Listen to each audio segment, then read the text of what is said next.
Another day of promising moments, plenty of spark and fight, but ultimately defeat for England in Dublin on Saturday. Hello, amateurs. Welcome back to our Six Nations series, and I'm going to be here with you and a load of guests that I've got for you as well throughout the championship and beyond. So hit subscribe down below to make sure you don't miss out on any future episodes.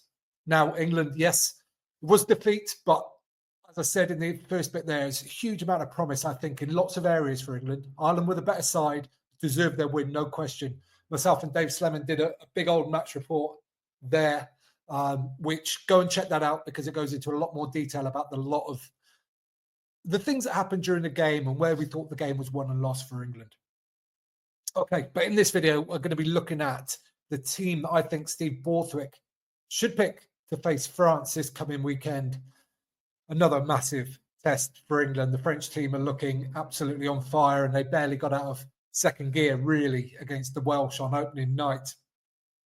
They've got some issues themselves, though, with injuries. So I think back at Twickenham, this could be a good opportunity for England. Some squad updates. Jamie George is back with the squad, back earlier than expected. I think having Jamie back will be like a lovely warm comfort blanket for this England squad. Somebody with all that experience, somebody who is universally popular and a very good player. I think that is a big plus for the England camp this week. Caden Murley's been reported as struggling with a foot injury following the weekend, and we'll come and talk about his selection later in this video. Rafi Quirk and Arthur Clark, have also left the squad. I'm not sure why, maybe just because the other players are back fit now. Last week, I wanted to see some identity from England, and I wanted to see them not blitz at all costs. Now, we definitely saw the latter one. Their defence was much more pragmatic. And I saw some identity as well. Certainly on the defensive side, it was more easy to see what they were trying to do. And on attack, they didn't attack as much as anybody would have wanted, but they were struggling for possession a lot of the times, and they had a few issues around their starter plays as well. So attack was more difficult to see some identity, but I think they were trying to play fast. I think they were trying to play to space. They just got a little bit stodged down in sort of routine, in structure a couple of times. Okay, but overall, I thought the front five was generally fairly quiet. I think they had to make a lot of tackles. I think Gens showed up with a few carries, but the rest of them they all worked hard. They all did they all battled away and did their jobs. But nobody really stood out. I thought the 3-7s in the back row, I think generally that worked well. They got what they wanted out of that, which was huge breakdown pressure, and that caused Ireland some problems. Obviously, the flip side of that being a weakened lineup was also evident as well. But I think overall it was probably a net positive for England against Ireland. Into the backs, and I thought the centres went very well. I think that's been a common criticism or observation that maybe Ollie Lawrence and Henry Slade, both very good players and who've been playing outstandingly well for their clubs, don't always show that, certainly consistently in an England shirt. And I think they both went really well at the weekend, so that was good to see. The French challenge that England are going to face this coming weekend, we've all seen it through their club sides. We've all seen it through the national sides. It's power. Initially, it's power. It's about going forward over that gain line, then offloads, narrow the defensive line up, and then move that ball rapidly to width. That's what they do. They do it with kick passes. They do it with long passes over the top from Dupont when they get close to the line as well. That's going to be the challenge that the French team will bring. And they don't like breakdowns, the French. Like I said, lots of offloads.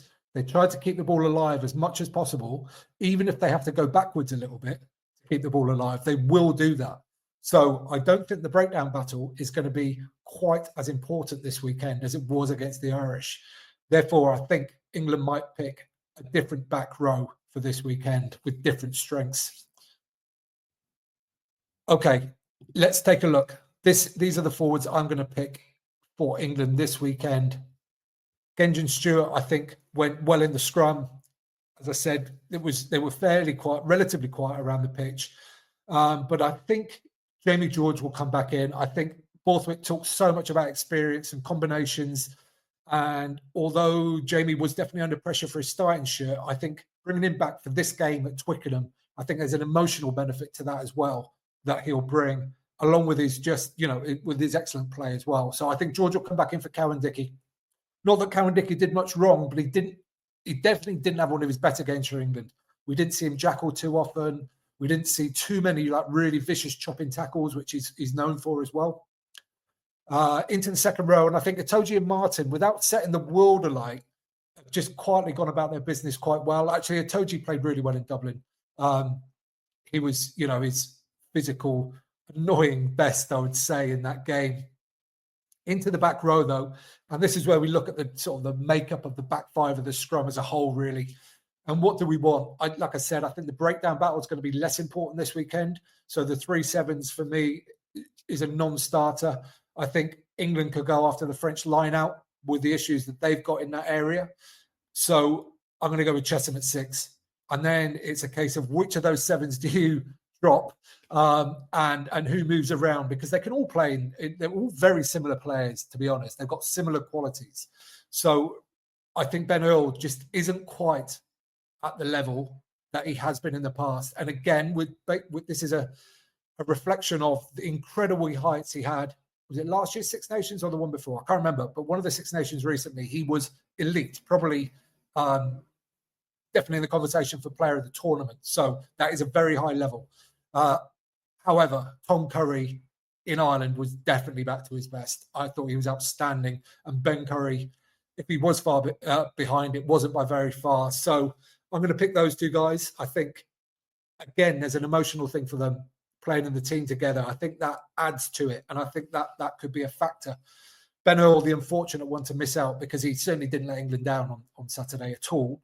But these are the selection decisions that need to be made, I think, to give England the best chance of winning against France. Into the backs, and the backs were far from perfect. I mean, they didn't quite have the fluidity that we'd like to see in attack. I thought defensively they were much stronger generally, although we need to be very aware that having Marcus Smith or Alex Mitchell on the wings in the defensive lineup is a potential issue. I think they need to really understand, if those guys get caught in one-on-ones on the wings, like what happened against Ireland, they need to have a plan about what the next action should be, because it's not their fault. Like Marcus Smith hit Bundee Aki last week as hard as he could, and Bundee Aki just didn't shift an inch. So I think they need to be really have a plan in place to deal with that. But selection, I'm going to go much the same. We don't know yet whether Murley is fit or not. And if he is fit, then it's a very difficult decision, I think, because you certainly, the press will just be Murley dropped, but it's not quite that simple. If Slytone's back and fitter again this week than he was last, which he should be, then again, Borthwick talks a lot about experience and he talks about combinations, and Slytone has more experience and more combinations with this current England side. So he's played more. He's done well when he has played. So I think even if Murley's fit, I would be picking Slytone, and it's not being dropped because I think Murley did a lot of very good things at the weekend. But really, there's another factor here as well, and this is something that none of us watching will have any idea about, and that's quite how well Caden Murley's reacted in the aftermath to that game, because it could potentially devastate him. It depends on his character, or he might go, right, okay, that's happened. I'm going to make sure it never happens again. And only the people inside the camp will understand what his sort of psychology is like. He seems to be a very confident young man. So I would back him to be okay. But I think Slytone for this game is the right choice. And I'm going to talk a little bit more about tactics in a second. But Freeman and Stewart are very important to the tactics that I think will be beneficial to England against France. Okay, onto the bench. Cowan-Dickie goes to the bench. Theo Dan, unlucky to miss out. He didn't do anything too badly wrong. He stepped in for the Conan break, which led to the Dan Sheehan try. So it was one defensive error, but he created a try for England as well. Just unfortunate. I'm just going. I think experience in this fixture is what Borthwick will go for. I think England have a chance to go after the French scrum, which Wales handled without too many problems on Friday night. And I think Baxter and Opoku Fajora are the biggest scrummaging props. Again, Hayes really didn't do anything wrong against Ireland. It's not a reflection on his his play at all. I just think England need to go after the French at source and disrupt that as much as possible, because that's the easiest way to stop them getting going. Because when they get into flow, they're very, very difficult to stop. So I think they really need to go after set piece. With the, again, 6-2 bench, though, because I think that power game is going to be important. Earl, Cunningham, South and Willis on the bench in the forwards. No changes in the backs either. I think Randall and Smith are the right people to come on and provide some difference in towards the end of the game. Okay. What about tactics? What do I want to see from this England team this Saturday against France? I've already mentioned it a little bit. I want to see them go after the set piece. I think they have to stop France at source. That's the easiest time to do it. So with Chesham at blindside, they've got good opportunity to go after the line out. He also adds extra weight to the scrum. I want to see them go for it in the scrum. Of course, they won't get everyone, but if they come up against George-Henri Colomb coming off the bench again, Finn Baxter has to have a go at him. He really has to have a go at him because he's inconsistent as a tight end. Let's just put it that way. And then the next thing I want to see tactically from this England side, and this is where Stewart and Freeman come in, is France, and it happened in the World Cup, and their players are much the same. France are susceptible to a kicking game against them, high kicks against them. It's not in their culture, really. They don't practice it a huge amount, receiving the kicks. And in Freeman and Stewart, you've got two fantastic chasers of kicks. And I think England, as much as I hate to say it, because I'm all for running the ball and playing space and all that kind of stuff, but I think the kicking game against France this week will be vital. And I think they need to go out there and win a ton of aerial battles and then move the ball quickly to space after it. And that point is really important. If they do win those aerial battles, they need to have a plan in place. They need to be in position, ready to attack and go and strike quickly, because otherwise the chance is gone. And that happened a few times against Ireland after line breaks. They cut them open and then the chance was gone because they didn't react quick enough. So those are the things that I want to see. But what do you think?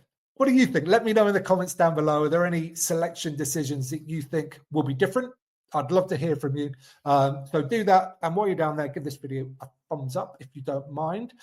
And do you think this team will be good enough to beat France? Do you see England winning at the weekend and turning around this run of defeats against the top nations? Let me know in the comments down below, and we shall see. And you can subscribe there. Oh, wait. Yeah, there. If you watch that one next, don't forget to get out and play.